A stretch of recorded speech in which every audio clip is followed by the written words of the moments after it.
میدونم احتیاجی به معرفی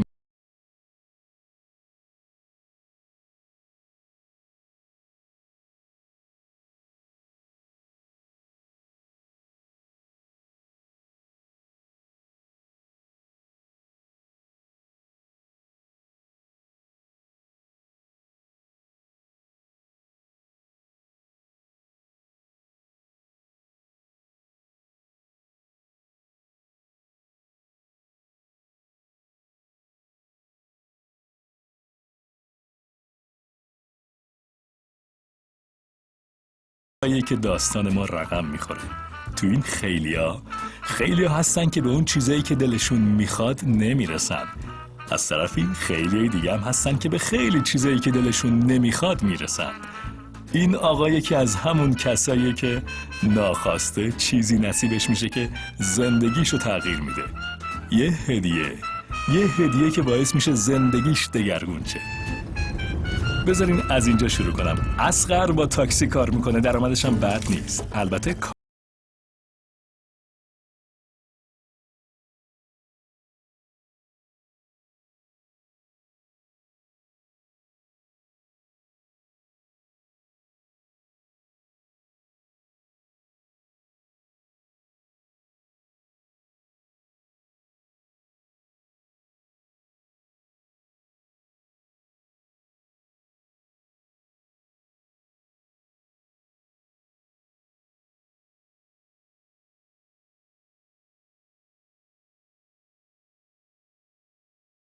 مهم اینه که چطور فرود بیایی.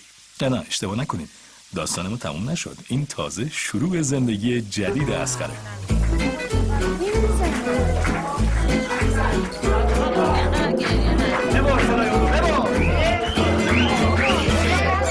راستی تا یادم نرفته، اصغر تا قبل از تصادف یه جور فراموشی داشت، طوری که همه چی از خاطرش بیرون میرفت. بفرمایید. خدا رو شکر کن که بچه صحیح سلامت. حالا مگه چی شده؟ ببین چیزی نشده که. والا ما حالا دیدیم اگه تصادف کسی کرده لااقل یه دستی یه پای چیزی شده. این بنده خدا که رو صورت ماهش هم یه خط نیفتاده. پوش بگیریم بریم پایین دیگه. حاج خانم اینقدر گریه نکن. عوض این کارا باید شماها یه خونی بریزین، یه سر گوسفندی، خروسی. ماشاءالله سال ماشاءالله از قبلم که سالم تره. باید براش دیگه زن بگیری حاج خانم. بلند شو عزیز، اینو قربونتون رو بخور. عزیز فدات شم، اینو بخور حالت بهتر میشه دیگه. قربونت برم من. گفتم کاش مرده بوده این روزا. عزیز بچگی کرده فدات شم، ول کن دیگه. رفته تو جون. ببین دست عروس گل تو رد نکن. بگی دیگه حاج خانم. نه تونستم بچه را خوب تربیت کنم. من نمیتونم مادر، حال ندارم ولش کن. بیا عزیز اینو بخور فدات شم. اصلا میدونی حاج خانم باید اینو بخوری. من از اینجا فطوره میخورم. یالا بعد جلو در همسایه دیگه بخور ببینم. خب خدا رو شکر. خب اعظم خانوم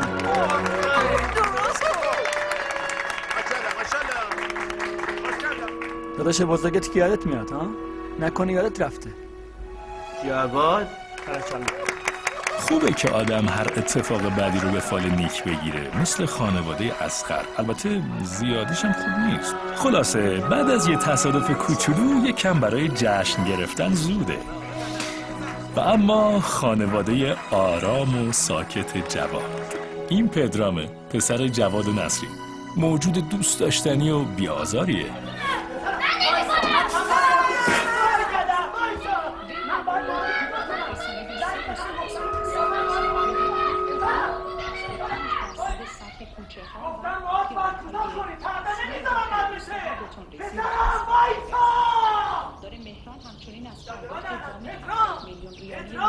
به خدا اگه زهر بزنم بگن ولی بیاد من نمیام.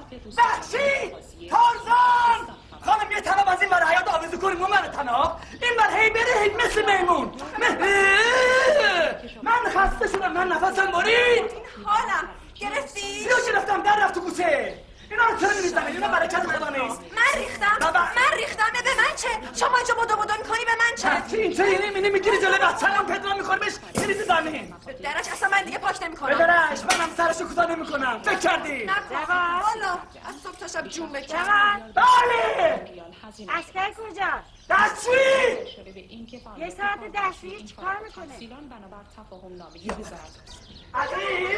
عزیز اسخر بیا بیرون اسخر گیش اسخر بیا بیرون هیچی بابا شما به کارت بره اسخر بیا بیرون بیام تو اسخر تاسی میشمارم اسخر یک اسخر دو اسخر سه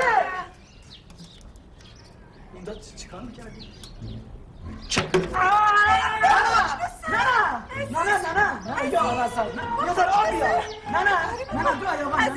هر روز که میگذشت دلواپسی اهل خونه زیاد و زیادتر میشد. این شد که هر کسی برای حل این مشکل راهی پیشنهاد داد. از بین پیشنهادهای اهل خونه 2 راه حل شدنی تر به نظر میرسید. راه حل عزیز و جواد. عزیز تقریبا مطمئن بود که بچهش از راه به در شده و فقط امام رضاست که میتونه کمکش کنه. اما چون جواد ذات زورگویی داشت، همه مجبور شدن به پیشنهاد اون عمل کنن. پیشنهادی که خیلی هم بد به نظر نمیرسید. این از همون موقع دیگه هیچ یادش نیامد. بردیمش پیش دکترها، ولی دکترها گفتن کاری از دست ما بر نمیاد.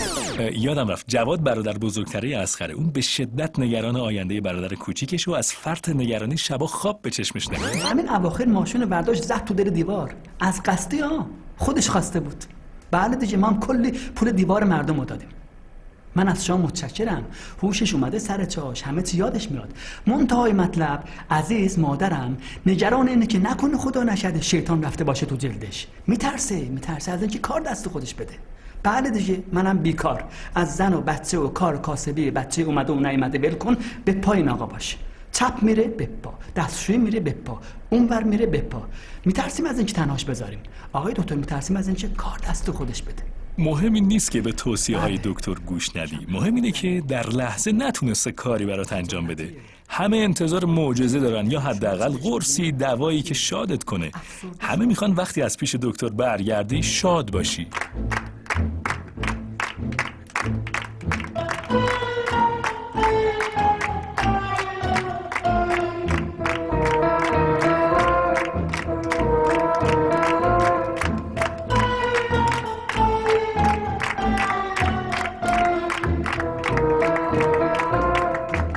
شما فقط مشکل عدم ارتباط و اعتماد به نفس داری. نه قرص میخوای نه دارو. عبارت ساده ترش اینه که وقتی میبینی کسی برای معاشرت به سمت شما نمیاد، شما باید قدمی بردارین. آدم‌ها ترسو شدن یا چه میدونم شاید هم بی‌حوصله. توان این که وقت صرف شناختن کنن نداره. طبیعتا وقتی ارتباطی در کار نباشه آینده‌ای هم انتظار شما رو نمیکشه. خبری از اتفاقای خوب نیست. رو راست بگم، من اگه جای شما بودم حتما دست به کار میشدم. برای آیندم کسی رو پیدا میکردم. زن میگرفتم.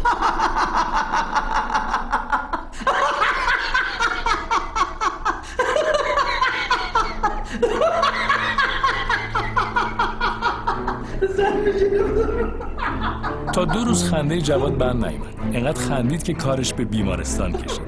ولی خیلی زود حرفشو پس گرفت و اعتراف کرد که پیشنهادش احمقانه ترین راه حل بود.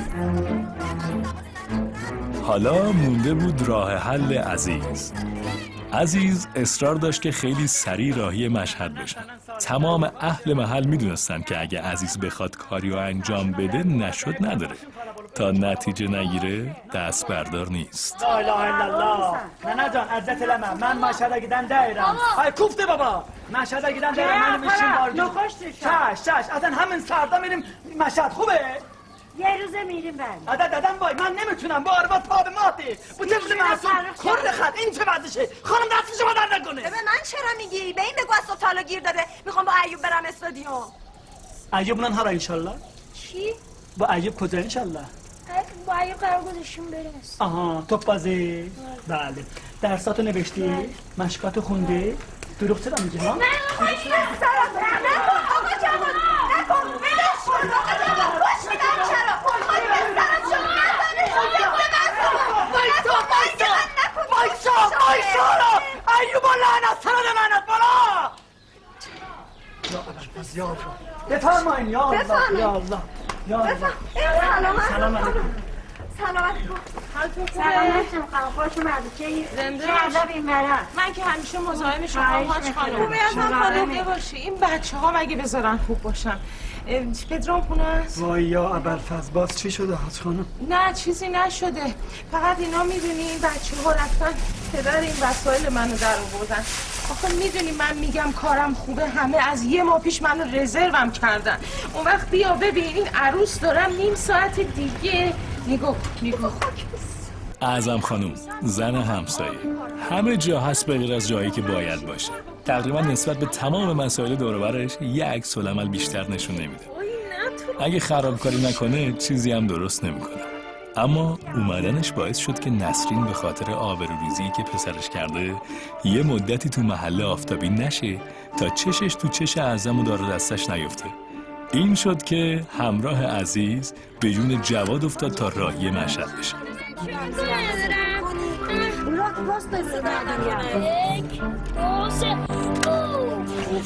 افتی کمیونه زهلم گت نیش خیلی خوب اشتباه کرد.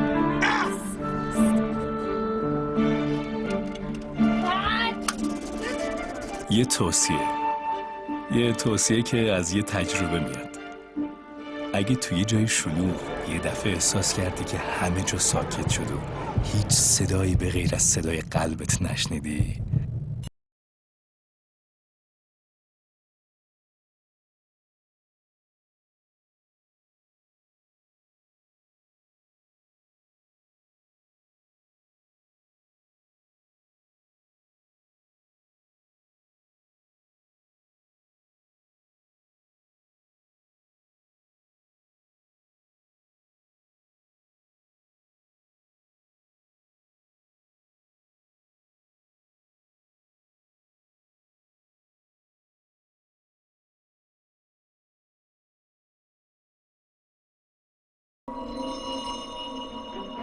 اوایلش احساس خیلی قشنگیه، ولی هرچی که جلوتر بره سخت و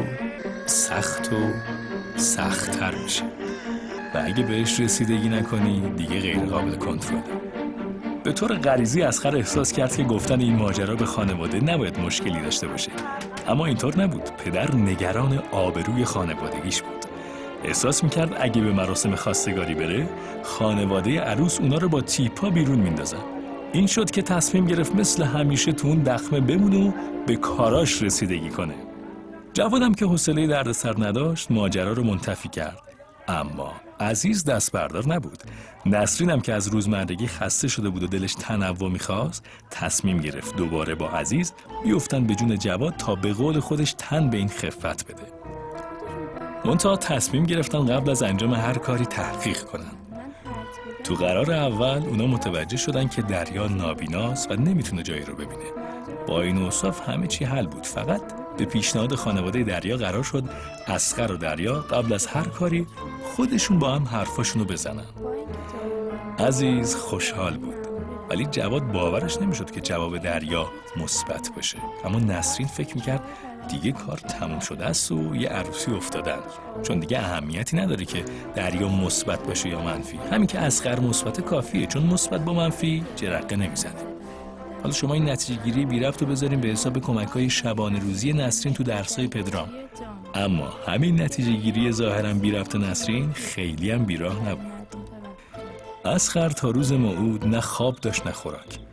دل تو دلش نبود که بدون چه اتفاقی میفته.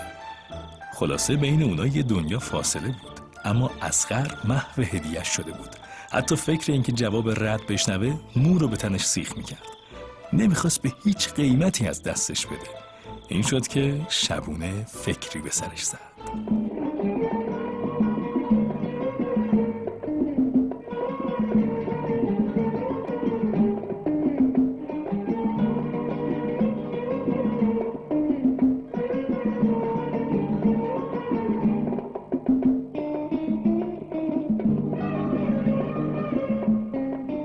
این سیروسه، یکی از دوستای خانوادگی اصغر. تنها زندگی میکنه، البته مدتیه، دقیقاً تا قبل از اینکه همسرش ترکش کنه.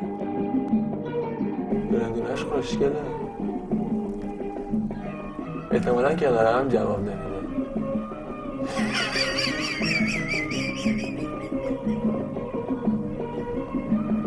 الان این کدوم دختر داری به خاطرش تست میدی؟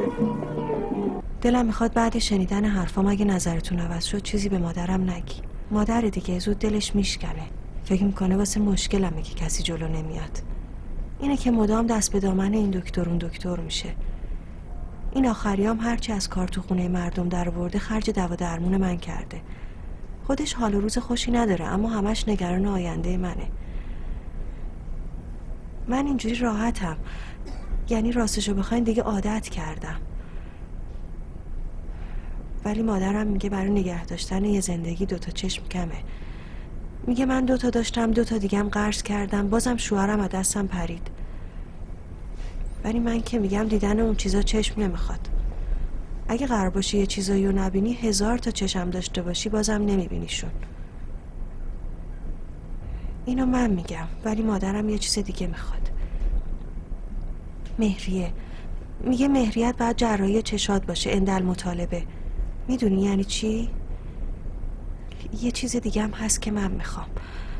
باید با مادرم زندگی کنیم حداقل تا یه مدتی.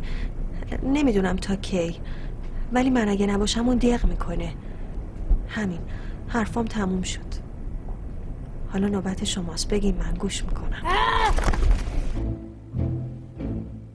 تقریبا هیچی نشنید. فقط فهمید که هنوز هیچی درست نشده، همه چی داره خراب میشه. مهریه، اونم اندالمطالبه. خانم دکتر شرفی ببخشید که احتمالش 50-50 است. نمیتونم توصیه کنم این عمل رو انجام بدین. ممکنه جواب نده. ولی به هر حال وضعیتش رو تثبیت میکنه. یعنی اگه خوب بشه که تا آخر عمر خوب شده. وگرنه کاریش نمیشه کرد. تصمیم نهایی با شماست خانم. البته نظر همسرتونم مهمه. به هر حال هر تصمیم گرفتین به من اعلام کنین.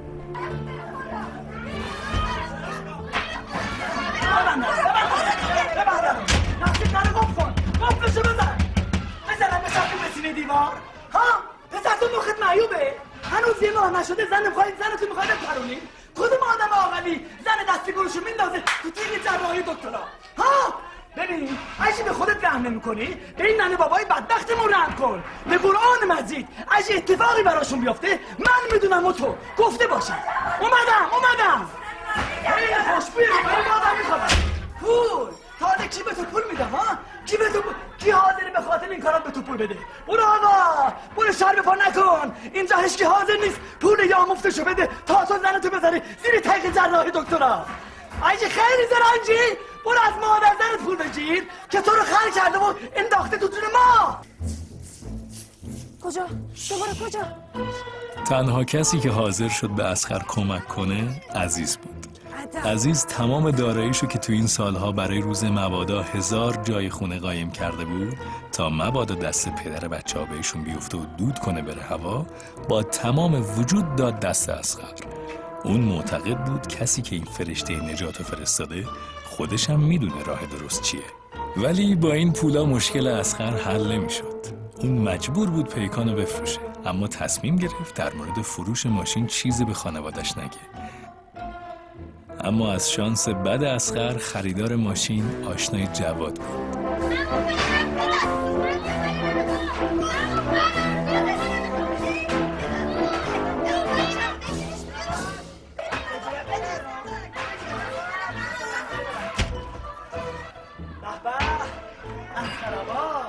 از این برا پیکانم چه فروخت یه پیشنهاد دارم یه پیشنهاد که قشنگ گند بزنی به زندگی ما خرجش فقط یه کبریته با یه فیت حلب نفت بریز بزن خیال خودتو همه ما رو راحت کن فکر نکردی اگه چشای زنت به جمال مبارک تو روشن بشه با یه تیپا از خونه میندازه بیرون منم مجبورم میکنه یه چیزایی بهت بگم من ما رو تو آسکاب سفید نکردم اومدم اینم نکته‌ای بود، نکته‌ای که اصغر تا حالا بهش فکر نکرده بود. اون کم کم دیگه داشت نگران میشد، یعنی داشتن نگرانش میکردن. اصلا کی حاضر شد به تو زن بده؟ حالا بگو هر زنی با هر قیافه‌ای. من که حاضر نبودم تحمل کنم حتی یه لحظه. وای ببخشید اصغر آقا تو خدا از من ناراحت نشین منم جای خواهر کوچیکتون خودت رحم کن. عزیزم اینو بعد تو رو نمیخوان که غریبه که نیستن خانواده‌تن دیگه. من گفتم گولش نزن، نگفتم خودتو بدبخت می‌کنی خودت است. خدا خر شناخته به شاخ نداده. عزیزم یه وقتا از آدم چه چیزایی میخواد. آخه من چی بگم به این طفل معصوم؟ گناه داره تو رو خدا. آخه این چیزی نمیفهمه که من بارش کنم. این اگه میفهمی که یه نگاه به قیافه خودش تو آینه مینداخت تا متوجه بشه که اون زن بیچاره اگه چشاش به این دنیا واشه و مرد زندگیشو جلو خودش ببینه چه حالی میشه.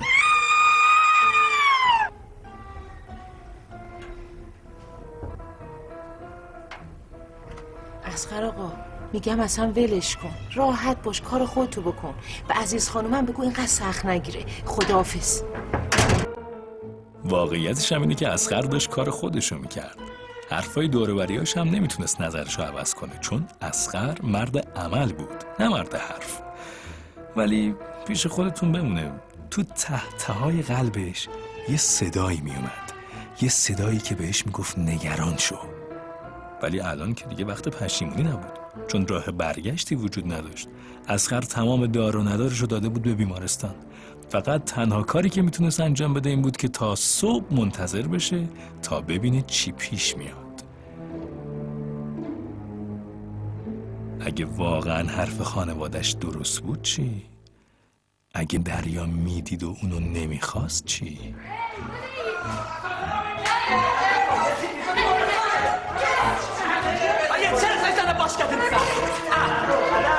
Che io le ingormate pistezzi.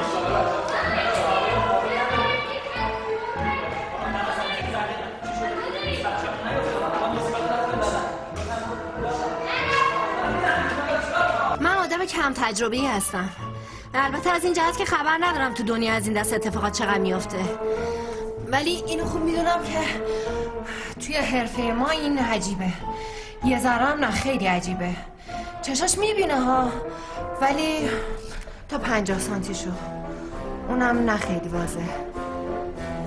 پانسمان چشاشو باز کردم، میتونی بری ببینیش. دلش میخواست بره، ولی خب سخت بود، خیلی سخت.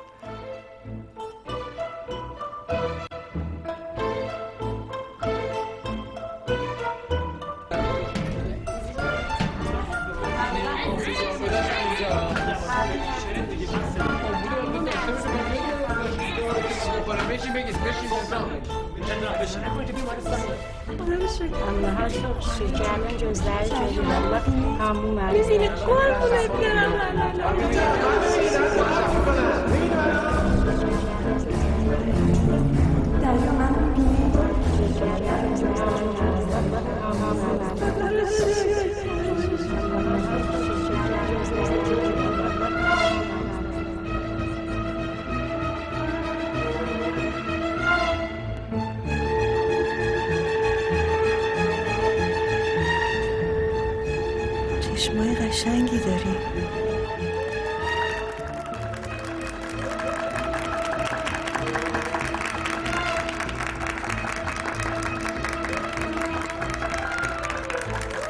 بله، اونا سالهاست که با هم زندگی میکنن. هنوز اصغر برام از لحظات زندگیش مینویسه و من تصمیم گرفتم تو پاورقی مجله چاپش کنم.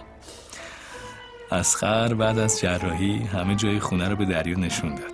دریا هم به همین فاصله دیدن رضایت داد و از اینکه همه جا رو میدید کلی خوشحال بود. خانواده اصغر هم بعد از این اتفاقات سعی کردن یه ذره رفتار مهربانانه تری از خودشون نشون بدن. اصغر و دریا هم نذر کردن به خاطر هدیه‌ای که گرفتن هر سال برن مشهد و بابت این معجزه از خداوند تشکر کنن. طولی نکشید که اصغر یه پیکان خرید و دوباره مشغول به کار شد. الان هم مدتی که اصغر و دریا همسرش منتظر یه بچه هستن، منتظر یه معجزه